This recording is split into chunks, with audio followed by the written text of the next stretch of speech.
Hello दोस्तों। आईटीआरयू जो कि अपडेटेड रिटर्न के नाम से भी जानी जाती है, जो कि सेक्शन 139(8)(a) के अंदर फाइल की जाती है, जो कि केवल assessment year 23-24 and assessment year 22-23 के लिए आप फाइल कर सकते हैं। और वो भी आप तभी फाइल कर सकते हैं जब आपको कोई भी टैक्स पे करना है, मींस आपको एडिशनल टैक्स अगर पे करना है, मींस जब आपने ओरिजिनल रिटर्न फाइल की थी उसके अलावा अगर आपको कोई एडिशनल टैक्स पे करना है तो उस केस में आपको आईटीआरयू फाइल करने का ऑप्शन आता है। लेकिन अगर आपका प्रीवियस ईयर है, कोई भी अगर रिफंड पेंडिंग है, आप किसी वजह से रिटर्न फाइल नहीं कर पाए थे या कोई लॉस आप कैरी फॉरवर्ड नहीं कर पाए थे, तो आप आईटीआरयू के थ्रू फाइल नहीं कर सकते, ना ही आप अपना रिफंड क्लेम कर सकते हो, ना ही आप अपने लॉस को कैरी फॉरवर्ड कर सकते हो। और आईटीआरयू केवल और केवल 2 असेसमेंट ईयर के लिए अलाउ है, उससे प्रीवियस 3 असेसमेंट ईयर के लिए आपको आईटीआरयू भी अलाउ नहीं की जाएगी गाइस यहाँ पे। तो गाइस इनकम टैक्स डिपार्टमेंट ने हाल ही में एक लेटेस्ट सर्कुलर निकाला है जिसमें आप अपने पिछले 5 सालों का, जी हाँ गाइस, अपने पिछले 5 सालों का आप अपना रिफंड क्लेम कर सकते हो और अपने लॉस को भी कैरी फॉरवर्ड कर सकते हो गाइस। अगर हम सर्कुलर की बात करें तो सर्कुलर 11/2024 है, जो कि 1 अक्टूबर को गवर्नमेंट ने इशू किया है, जिसमें गवर्नमेंट आपको अलाउ करेगी पिछले 5 सालों का रिफंड और जो भी आपका लॉस था वो आप कैरी फॉरवर्ड भी कर सकते हो गाइस यहाँ पे।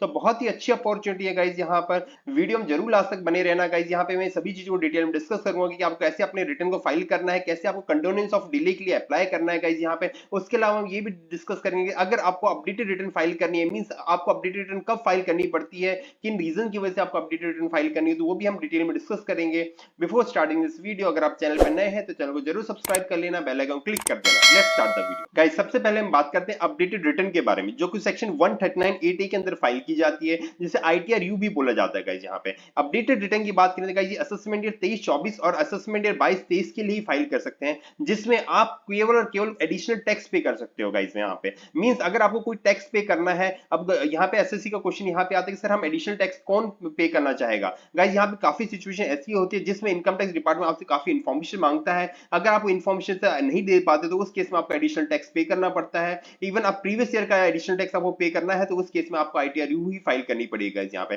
पर इसके थ्रू आप कोई भी रिफंड क्लेम नहीं कर सकते, कोई भी लॉस कैरी फॉरवर्ड नहीं कर सकते हो। इवन आईटीआरयू अगर आपके पास इनकम टैक्स डिपार्टमेंट 21-22 या 20-21 या 19-20 की कुछ इन्फॉर्मेशन मांगता है, अगर उसकी नहीं दे पा रहे हो तो उस केस में आप अपडेटेड रिटर्न भी फाइल नहीं कर पाओगे। मींस आपको उस केस में पेनल्टी के साथ वो अमाउंट पे ही करना पड़ेगा और कोई ऑप्शन नहीं रहेगा यहाँ पे। सो अपडेटेड रिटर्न केवल और केवल एडिशनल टैक्स पे करने के लिए होती है, वो भी केवल लास्ट 2 असेसमेंट के लिए अलाउ होती है गाइस। उससे प्रीवियस असेसमेंट के लिए वो भी अपडेटेड रिटर्न भी अलाउ नहीं की जाती है। तो हम बात करते हैं गाइस कि आपको किस सिचुएशन में अपडेटेड रिटर्न फाइल करनी पड़ती है, क्योंकि यहाँ टैक्स पेयर का क्वेश्चन आता है कि सर कौन ऐसा एसएससी है जो एडिशनल टैक्स पे करना चाहेगा। तो गाइस यहाँ पे देखिए गवर्नमेंट ने नोटिस इशू किया सेक्शन 133(6) के अंदर, जिसमें असेसमेंट ईयर 21-22 और 22-23 की रिटर्न के रिगार्डिंग इंफॉर्मेशन मांगी है, जिसमें डिपार्टमेंट क्लियरली बोला गया है कि आपने रिटर्न में कुछ रिफंड क्लेम किया था, जिसमें आपने एटीसी, एटीडी, एटीडीडी या एटीजीसी या एटीयू की, या आपने एचआरई को एग्जेम्पशन क्लेम करके आपने रिफंड का अमाउंट यहाँ पे क्लेम किया है, तो आपको उसके अगेंस्ट सपोर्टिंग डॉक्यूमेंट प्रोवाइड करने हैं और आपको अपना फॉर्म 16 भी प्रोवाइड करना है और अपना 12 भी। मींस इनकम टैक्स डिपार्टमेंट ने असेसमेंट ईयर 21-22 और 22-23 के लिए पूरी इंफॉर्मेशन मांग ली कि आपने रिफंड कैसे कैलकुलेट किया, हमें उसका प्रूफ दे दीजिए। तो इस केस में अगर एसएससी के पास सारे वैलिड प्रूफ हैं, जो भी उन्होंने डिडक्शन क्लेम किया, जो भी उन्होंने एग्जेम्पशन क्लेम की है, जो भी डिडक्शन क्लेम की है उसके सपोर्टिंग डॉक्यूमेंट उनके पास है, या जो भी एग्जेम्पशन क्लेम की उसके अगर सपोर्टिंग डॉक्यूमेंट, तो सिंपल सा उसको डिपार्टमेंट के नोटिस पर रिप्लाई करना है। पर अगर 1% चांस ऐसा है कि उनके पास इनकी कोई इंफॉर्मेशन नहीं है, मींस उन्होंने कोई फेक डिडक्शन क्लेम की है या फिर एक्सेस डिडक्शन क्लेम की है या एक्सेस एग्जेम्पशन क्लेम की है, तो उस केस में आपके पास ऑप्शन आता है कि आप अपडेटेड रिटर्न फाइल कीजिए। जी हाँ गाइस, यहाँ आप देखिए डिपार्टमेंट नोटिस में दिया है कि आप अपडेटेड रिटर्न फाइल कर सकते हैं। अपडेटेड रिटर्न केवल और केवल असेसमेंट ईयर 22-23 के बाद की फाइल कर सकते हो, उससे प्रीवियस ईयर असेसमेंट ईयर की आप नहीं कर सकते हो गाइस यहाँ पर। तो अगर आपको लगता है कि आपने जो रिटर्न फाइल की थी उसमें कुछ एक्सेस क्लेम या एक्सेस डिडक्शन आपने क्लेम कर ली थी जिसकी वजह से रिफंड बना था, तो उस केस में सेक्शन 139(8)(a) के अंदर आप अपडेटेड रिटर्न फाइल कर सकते हो गाइस। वो भी केवल असेसमेंट ईयर 22-23 और 23-24 के लिए आप फाइल कर सकते हो। उससे प्रीवियस असेसमेंट के लिए आपको टैक्स पे करना ही पड़ेगा अगर आपने एक्सेस क्लेम किया था और आपको कोई सपोर्टिंग डॉक्यूमेंट नहीं है। सो अपडेटेड रिटर्न का ऑप्शन केवल और केवल असेसमेंट ईयर 22-23 और 23-24 के लिए ही अलाउ किया गया है। उससे प्रीवियस असेसमेंट के लिए आप यहाँ पे अपडेटेड रिटर्न फाइल नहीं कर सकते हो। सो गाइस, अगर आपके पास सेक्शन 133(6) के अंदर कोई भी नोटिस आया है, अगर आपके पास कोई भी इंफॉर्मेशन जो आपने डिडक्शन क्लेम की सपोर्टिंग डॉक्यूमेंट नहीं है, तो उस केस में आपके पास अपडेटेड रिटर्न का ऑप्शन होगा। अगर वो नोटिस असेसमेंट ईयर 22-23 से रिलेटेड है या 23-24 से रिलेटेड है, तो उसके लिए सिंपल सा आप यहाँ पर अपडेटेड रिटर्न फाइल कर सकते हो। उसके लिए मेरा सजेशन रहेगा अपने टैक्स एक्सपर्ट से जरूर कंसल्टेशन ले लेना। अगर आपको हमारी कंसल्टेंसी सर्विस चाहिए तो स्क्रीन पे दिए नंबर आप कांटेक्ट कर सकते हैं गाइस। यहाँ इवन अगर आप इनकम टैक्स पोर्टल पे भी लॉगिन करेंगे तो गाइस यहाँ पे देखिए असेसमेंट ईयर 23-24 के लिए आपको अपडेटेड रिटर्न का ऑप्शन दे रहे हैं गाइस यहाँ पे। पर अगर उससे प्रीवियस असेसमेंट ईयर 21-22 की बात करें तो गाइस यहाँ पे अपडेटेड रिटर्न का ऑप्शन नहीं दिया गया है, तो उसमें केवल कंडोनेंस ऑफ डिले के लिए आपका ऑप्शन दिया गया है, जो कि आपको एडिशनल टैक्स पे करना अलाउ नहीं है। यहाँ पे आप रिफंड के लिए एप्लीकेशन कर सकते हैं गाइस यहाँ पे। तो अगर आपको अपडेटेड रिटर्न फाइल करनी है प्रीवियस असेसमेंट ईयर की, मींस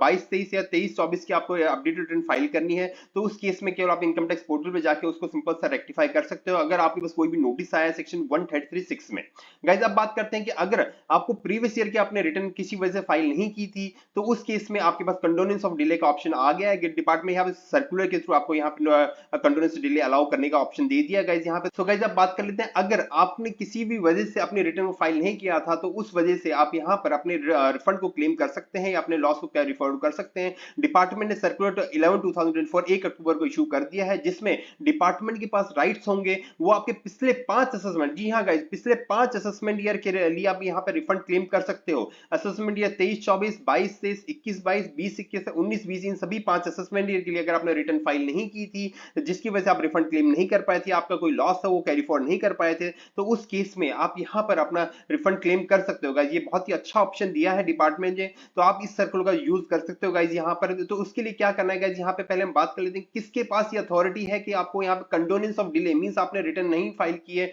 उसके लिए आपको कंडोनेंस दे सकता है डिपार्टमेंट की, आप ठीक है अभी अपनी रिटर्न फाइल कर सकते हो। तो उसके बाद बात करते हैं गाइस यहाँ पर जो अथॉरिटी है जो आपको ऑथराइजेशन देगी कि आप अपनी रिटर्न फाइल कर सकते हो, इसमें पहले principal commissioner of income tax या कमिश्नर ऑफ इनकम टैक्स, जो कि अगर आपका 1 करोड़ या उससे कम का रिफंड है तो आपको ऑथराइजेशन देगा कि आप अपनी रिटर्न को अभी फाइल कर सकते हो, अपना रिफंड क्लेम कर सकते हो। पर अगर आपका 1 करोड़ से 3 करोड़ के बीच का रिफंड है, मींस 1 करोड़ से ज्यादा का आपका रिफंड है या फिर आपका लॉस कैरी फॉरवर्ड करना है, तो उसके केस में chief commissioner of income tax के पास ही ऑथराइजेशन होगी गाइस यहाँ पर, जो आपको ऑथराइज करेगा कि ठीक है आप अपनी रिटर्न को फाइल कर सकते हो गाइस यहाँ पे। इसी तरह आपको principal chief commissioner of income tax के पास जाना पड़ेगा अगर आपका रिफंड का अमाउंट या फिर आपका जो लॉस है 3 करोड़ से ज्यादा का है, पिछले 5 सालों की आप रिटर्न फाइल करना चाहते हो गाइस। ये इंडिविजुअल 1 साल के रिफंड या लॉस की बात कर रहे हैं, अगर आपकी मल्टीपल ईयर के तो हर एक ईयर का आपको चेक करना पड़ेगा, तो जितने ज्यादा आपका रिफंड होगा उसी बेसिस पे आपको यहाँ पे अप्रूवल लेनी पड़ेगी प्रिंसिपल चीफ कमिश्नर के पास या फिर कमिश्नर ऑफ इनकम टैक्स के पास गाइस यहाँ पे। तो ये था अगर आपने आईटीआर फाइल ही नहीं की है उस वजह से आपको रिफंड नहीं आया। काफी एसएससी ऐसे भी हैं जिन्होंने अपने रिटर्न तो फाइल कर दिए पर उसको ई वेरीफाई नहीं किया था, तो उस केस में आप कमिश्नर ऑफ इनकम टैक्स के पास जा सकते हैं,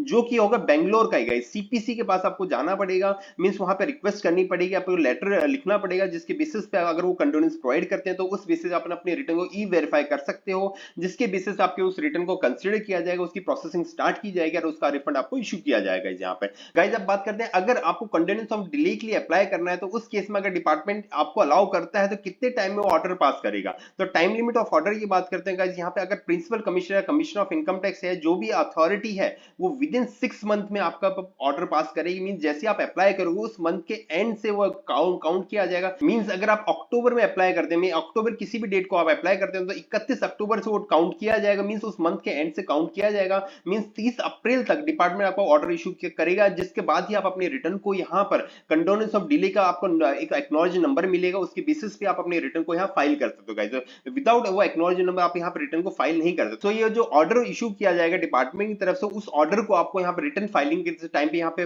मेंशन करना पड़ेगा। इवन अपनी जो आईटीआर ई वेरीफाई भी करनी है तो उस केस में भी आपको यहाँ पे मेंशन करना पड़ेगा जो ऑर्डर कमिश्नर ने पास किया है, तो उसके बेसिस पे आप अपनी रिटर्न को ई वेरीफाई कर सकते हैं या आप अपनी फ्रेश रिटर्न को फाइल कर सकते हैं, जिसमें आपको अपना रिफंड या फिर कोई भी लॉस है उसको कैरी फॉरवर्ड कर सकते हैं गाइस यहाँ पे। तो गाइस बहुत ही अच्छी अपॉर्चुनिटी है, अगर आपके पास कोई भी रिफंड या कोई भी आपने लॉस कैरी फॉरवर्ड नहीं किया था या आपने रिफंड क्लेम नहीं किया था, आईटीआर फाइल नहीं कर पाए थे, तो उस केस में आप यहाँ पे रिक्वेस्ट करके डिपार्टमेंट को यहाँ पे अपने जो रिटर्न है उसको फाइल कर सकते हो गाइस यहाँ पे। गाइस अब बात करते हैं कि अगर आपको डिपार्टमेंट ऑर्डर अलाउ कर देता तो किस ग्राउंड में आपको अलाउ किया जाएगा। भाई ठीक है, आप अपने रिटर्न को फाइल कर सकते हो, अपने रिफंड को क्लेम कर सकते हो। गाइस जो ऑर्डर इशू किया, जो सर्कुलर इशू किया, उसमें सिंपल सा लिखा गया है कि जो डिपार्टमेंट आपको अलाउ करे उसके लिए आपके जेन्युइन हार्डशिप होनी चाहिए कि भाई आप किस वजह से अपनी रिटर्न फाइल नहीं कर पाए। फॉर एग्जांपल कोविड के टाइम पे आप किसी भी मेडिकल ग्राउंड में आप यहाँ पे अप्लाई नहीं कर पाए, रिटर्न फाइल नहीं कर पाए, ड्यू डेट निकल गई, तो उस केस में हो सकता है डिपार्टमेंट आपको यहाँ पे अलाउ करते हैं। मींस यहाँ पे जेन्युइन हार्डशिप लिखा गया है, तो मींस गाइस ऐसा नहीं है कि आप अपने रिटर्न फाइल करना ही भूल गए तो उसको जेन्युइन हार्डशिप नहीं कंसीडर किया जाएगा। तो आपको सिंपल से यहाँ पे डिपार्टमेंट को प्रूव करना पड़ेगा कि भाई जो आप रिटर्न किस वजह से फाइल नहीं कर पाए हो। अगर आपकी जेन्युइन मानी जाती है, भाई जो आपका जो ग्राउंड है वो जेन्युइन कंसीडर किया जाता है डिपार्टमेंट की तरफ तरफ से, तो उस केस में आपको यहाँ डिपार्टमेंट आपको कंडोनेंस ऑफ डिले प्रोवाइड करेगा, जिसके बेसिस पे आप अपने रिटर्न को फाइल कर सकते हो गाइज यहाँ पे। सो गाइज आप इनमें से किसी भी असेसमेंट ईयर का रिटर्न फाइल नहीं कर पाए तो उस केस में आपके पास बहुत ही अच्छी अपॉर्चुनिटी, आप डिपार्टमेंट के पास जा सकते हैं गाइज। यहाँ पे डिपार्टमेंट के लिए आप अपने नियरेस्ट इनकम टैक्स डिपार्टमेंट के पास जाइए, वहां पे आप पता कीजिए कि आपका जो कमिश्नर ऑफ इनकम टैक्स कहाँ बैठता है गाइज, उनके पास आपको जाना है, एक लेटर ड्राफ्ट करना है, उस लेटर के रिक्वेस्ट के बेसिस पे डिपार्टमेंट आपको कंडोनेंस प्रोवाइड करेगा। पर आपका जो जेन्युइन ग्राउंड होना चाहिए, मींस जिस वजह से आपको लगे, डिपार्टमेंट को लगे कि भाई जो आपने आईटीआर फाइल की उसके लिए जेन्युइन रीजन था, ऐसा नहीं आप भूल गए रिटर्न उस वजह से आप फाइल करना चाहते हैं, ऐसा नहीं होगा गाइज। यहाँ पे आपको जेन्युइन ग्राउंड प्रूव करना पड़ेगा, कोई मेडिकल ग्राउंड होगा या अदर कोई रीजन है जो कि जेन्युइन है, फॉर एग्जाम्पल कोई एक्सपायर हो गया जिसका आपको आईटीआर फाइल करनी थी, वो आईटीआर फाइल नहीं कर पाया है, कुछ और रीजन जेन्युइन होना चाहिए, तभी आपको यहाँ डिपार्टमेंट कंडोनेंस ऑफ डिले प्रोवाइड करेगा। तो इतना आसान नहीं है गाइज यहाँ पे कि डिपार्टमेंट इजीली आपको कंडोनेंस ऑफ डिले प्रोवाइड कर देगा, क्योंकि गाइज यहाँ पे सर्कुलर में क्लियरली लिखा गया कि जेन्युइन हार्डशिप के केस में ही आपको यहाँ पे कंडोनेंस ऑफ डिले कर प्रोवाइड किया जाएगा, उसके बाद ही आप अपना रिफंड या जो भी आपके आईटीआर फाइल करनी है या आपको लॉस का रिफंड करना है, तभी आपको यहाँ पे अलाउ किया जाएगा। इवन यहाँ पे डिपार्टमेंट पास अथॉरिटी भी है कि वो आपके नियरेस्ट इनकम टैक्स ऑफिसर को बोल सकता है, वहां पे विजिट करेगा, जो भी आपने ग्राउंड दिया है वो उसको वेरीफाई करेगा, उसके बाद ही आपको यहाँ पे कंडोनेंस ऑफ डिले का जो ग्राउंड है उस बेसिस पे आपको अलाउ किया जाएगा अपने रिटर्न फाइल करने के लिए। अरे प्रीवियस 5 साल के लिए गाइज यहाँ पे आपको अलाउ करेंगे गाइज यहाँ पे डिपार्टमेंट। तो गाइज ये पूरा सर्कुलर था जिसको मैंने आज की वीडियो में डिस्कस किया guys. Hope you find this video informative. अगर आपका कोई भी फ्रेंड जिसने अपने रिटर्न को फाइल नहीं किया था और उसके पास जेन्युइन ग्राउंड है, तो आप इनकम टैक्स डिपार्टमेंट के पास वो जा सकते हैं, आप उसके साथ जरूर शेयर करना इस वीडियो को। अगर आपको वीडियो इन्फॉर्मेटिव लगे तो वीडियो को जरूर लाइक करना, चैनल को सब्सक्राइब कर लेना, और अगर आपके पास सेक्शन 136 का नोटिस आया है तो उसके लिए आप हमारे टैक्स कंसल्टेंट सर्विस ले सकते हैं, या फिर आपके पास कंडोनेंस ऑफ डिले का अप्रूवल है तो उस केस पे आप अपनी रिटर्न को हमसे फाइल करा सकते हैं। स्क्रीन पे जो नंबर आप कांटेक्ट कर सकते हैं। Thank you friends.